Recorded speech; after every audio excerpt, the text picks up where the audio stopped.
This morning, Justice Tawanda Hondora heard arguments in a case brought by 7 people against the Attorney General and the Elections and Boundaries Commission. The claimants are asking the court to declare that the current electoral boundaries violate the Constitution of Belize. Senior Counsel Hubert Ellerington represented the claimants, stepping in for attorney Sharon Pitts. We are saying to the Elections and Boundaries Commission, you have a duty not to hold any old election. Your election must be constitutional. And we are going to bring you to the court to compel you to do that if you don't know what your duty is. And if the Attorney General of Belize does not know what he should advise you, we are going to bring you, despite his defects and shortcomings.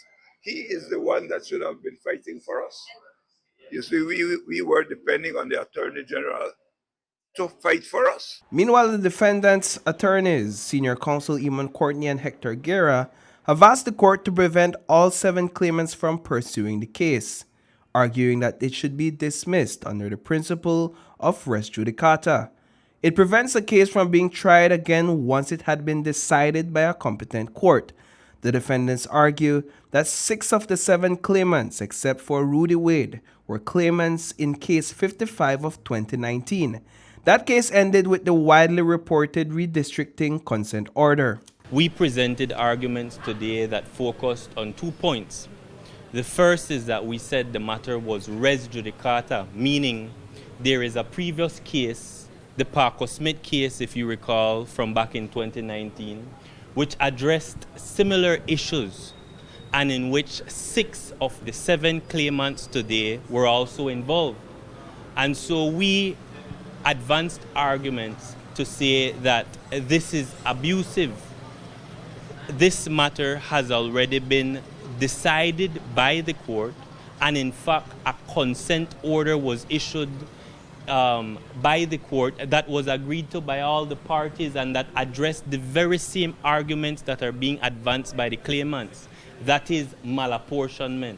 The defendants also argued that although Rudy Wade wasn't a claimant in the 2019 case, he shares a mutual interest and relationship with the original claimants.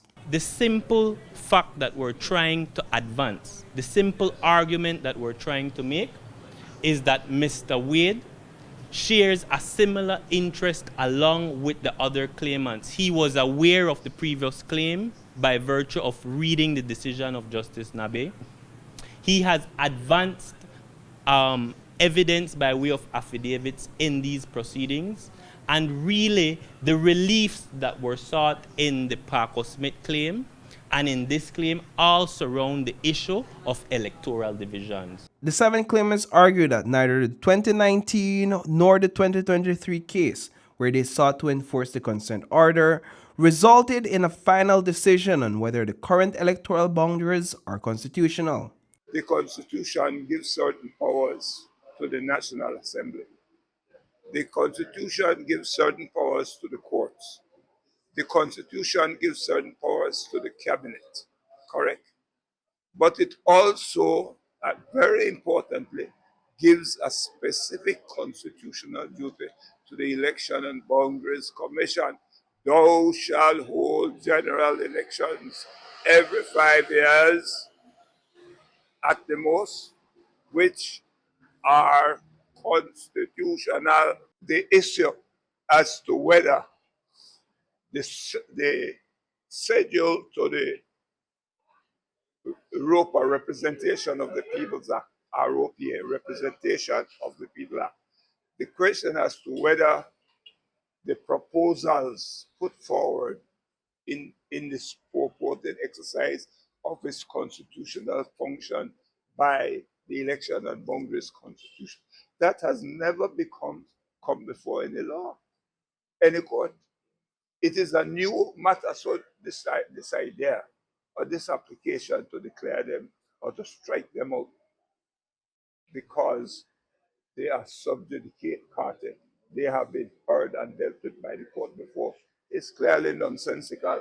Notably, prior to March 12 general election, Prime Minister John Briceño committed to seeing the redistricting exercise completed within the next 2 years.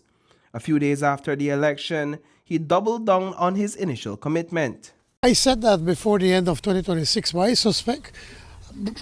I'm giving myself to the end of 2026, but I will aim for 2025, by the end of 2025. Based on these remarks, Guerra says the ongoing claim is moot.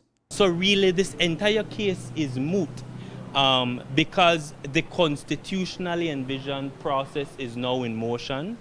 My instructions are that the Elections and Boundaries Commission is fully prepared and is on standby, ready, willing and able to carry out whatever duties they're required to do under the Constitution. Reporting for News 5, I am Paul Lopez.